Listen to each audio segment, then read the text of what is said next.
Chapter 13. They found Lyda and Tide sitting on a fallen log. Relief poured over Lyda's face as she ran to hug her. "I couldn't have done it, Tilly. I am so sorry yours had to be so bad. I looked back as Tide was leading me away, and when I saw the blood—" Lyda pulled back to look at her face. "Where did the bite go?" "It all went away," she said. "How did you do it, Tilly?" "I was panicking, but Larsh saved me." Reaching to hug Larsh, Lyda said, "Tide and I have been talking, and we think it's best to skip the next two tasks. It's not fair for Tilly to have to suffer so much." Tide seconded what Lyda proposed by adding, "Yes, we can't change the order, so let's be done." Larsh spoke. "We can't change the order, you were right, but I think we can change the intensity of what happens." "What do you mean?" Tide and Lyda said at the same time. "How scared were each of you?" Larsh asked. "Very," Tide answered as Lyda nodded. "Was it the scaredest you have ever been?" Larsh pressed. "Maybe," Tide answered honestly. "I think so," Lyda confirmed. "Me too," Larsh said. "But you looked so calm," Lyda said, confused. "My cousin died from being attacked by bees when we were both young. I thought he was right behind me, but he was not. I knew if I was going to be able to help Tilly, I would have to be calm," Larsh admitted. "I'm so sorry, Larsh," she said, touching his arm. He covered her hand with his, saying, "Thank you. Me too." Larsh continued, "I think we will be able to discern what we need to overcome with each task, and that we have some control over the intensity of it. We can at least see the next task and decide," Tide proposed. "Okay," Lyda agreed. "What was the reward?" Tide asked. "I forgot there was a reward." Lyda turned expectantly. "So did we," Larsh said as they returned to the box. Hurrying back, they looked into the box and saw a bottle. "You should pick it up, Tilly. You earned it," Lyda said supportively. "No, Larsh did," she insisted. "We all did," Larsh said as he picked it up and handed it to her. It was a tiny crystal bottle with crimson-colored liquid inside. They each took a turn inspecting it, but as it had no label or directions, they did not know its purpose. Looking for the next challenge, they found a letter nailed to a tree that read, "Congratulations. You have learned to work well together. On this next task, you will be alone. Once you have each made your selection, you will be separated. You will only be able to start your task once the person in front of you has completed theirs." 4 strips of paper hung from the letter. 2 said height and 2 said depth. "I am terrified of heights," Lyda said. "If depths mean underground, I am going to struggle," Tide confessed. "Remember what we know. We don't have to do this, but if we do, we need to move as quickly as possible so the person after us doesn't have to struggle any extra," Larsh said firmly, "and we must stay calm." Pulling the bottle from his pocket, Tide said, "This must be very valuable for this to be so hard." "What if we pick the ones that aren't hard for us?" Lyda proposed. "I don't think there will be anything for us if we do that," she answered. "I agree," Larsh said. "You two have made your selection. I bet you hate depths, Tilly," he said as he reached for the paper labeled heights. "Yep," she said as she pulled the last option. Page break. She was immediately lying in pitch black. She tried to reach her hands out, but they bumped against something smooth and hard. She tried to raise her head, but hit the same resistance. She was in a box. Cold terror ran through her lungs. How long would she have before she ran out of air? What if Lyda or Tide froze and couldn't continue? Would Divya or one of the others come and get her? Or would she die there? She had to slow her breathing or she would run out faster. Was it better to die quickly or draw it out? She understood now why Aneth had said most people made it to the inner circle but chose to go home. She knew panicking would only use her oxygen faster and be useless. She must be calm. She wished Lars was there, telling her she would be okay. How was Lars and the others? She lifted her hands as high as she could to try and push on the box in case she could open it. She could not. She closed her eyes, as it was useless to have them open. The terror seemed to come in waves. As soon as she thought she was okay, it would return, filling her lungs and heart with coldness. She did not know how long she was there, but her body was starting to hurt from not being able to move, so she knew it had been a while. Her breathing was shallow, as the air around her was thick and unsatisfying. She would not have to be there much longer. She tried to push the box again, but it did not move.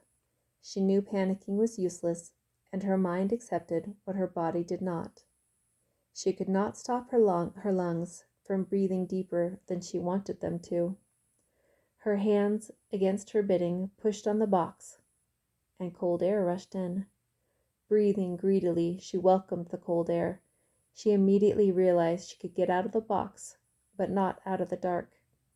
Pushing the cover off and feeling around, she knew she was in a cave. She could not tell which way was up or down, and had no idea which way to go. The space was too small to stand in, and she could feel the terror rising again. She had air, she reminded herself, trying to steady her mind and body. She breathed deeply, grateful for the crisp air. She could not stay where she was, but did not know where to go.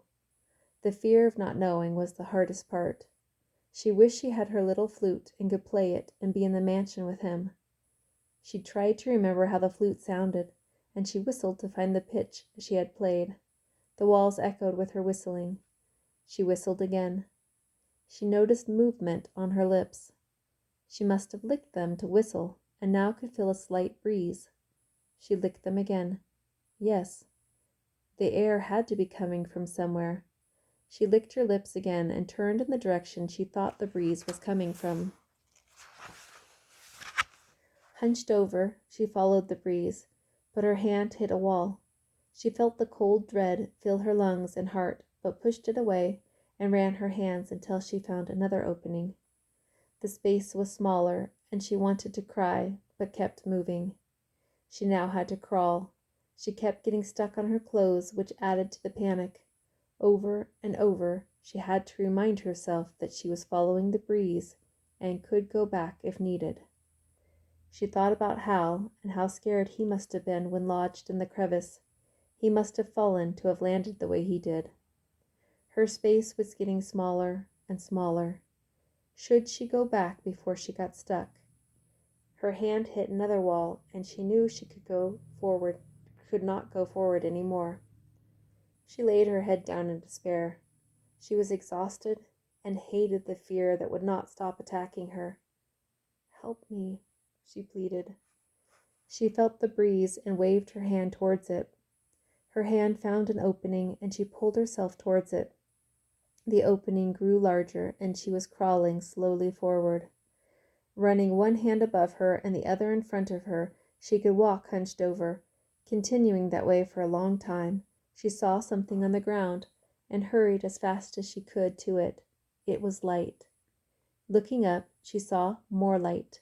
She could see the exit. Immediately she was back in front of the tree with Lars, Tide, and Lyda. They swarmed her with hugs.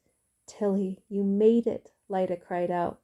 Shaking from exhaustion, but so grateful to be out of the cave, she asked, "How are you all?" "Let's sit you down for a minute," Lars said worriedly. She sat gratefully and laid her head on his shoulder.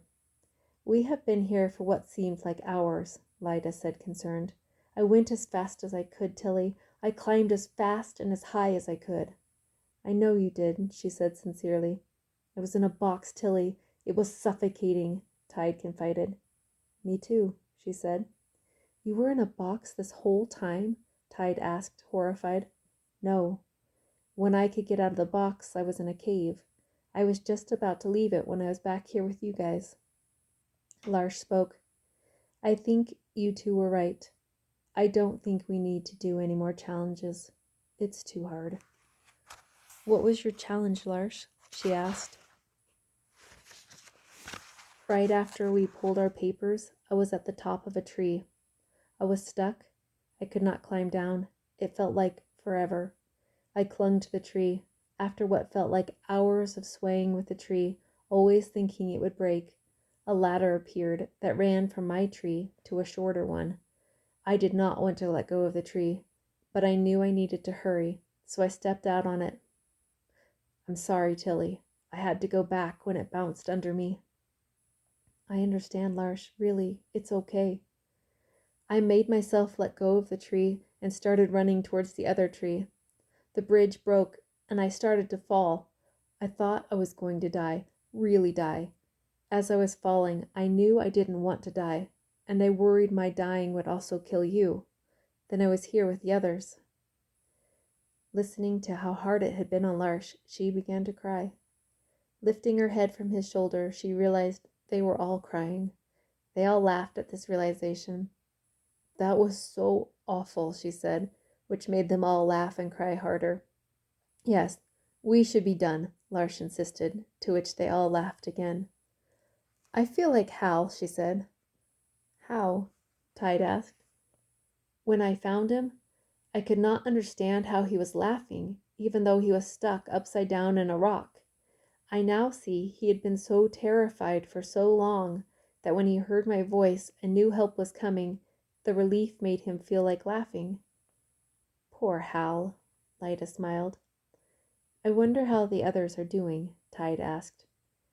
I too am worried about the others, Lars admitted. Maybe we need to try one more time, she said hesitantly, in case the others need us. They stood up, resolved to try again. We almost forgot the reward, Lyda reminded them. Looking around, they found a tiny box. Squinting to read the writing, Lyda said, "In emergency, open." Tide laughed. I am definitely carrying that one too.